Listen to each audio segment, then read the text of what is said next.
half cup water, 1 2/3.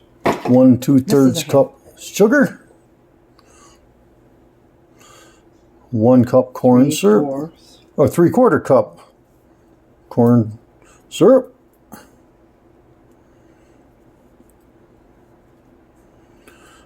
you bring that to a boil.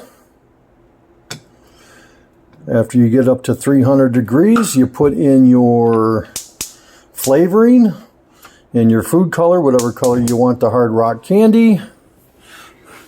You come over here, you pour it onto the powdered sugar, you let it dry, and it turns into a bag of Hard Rock candy.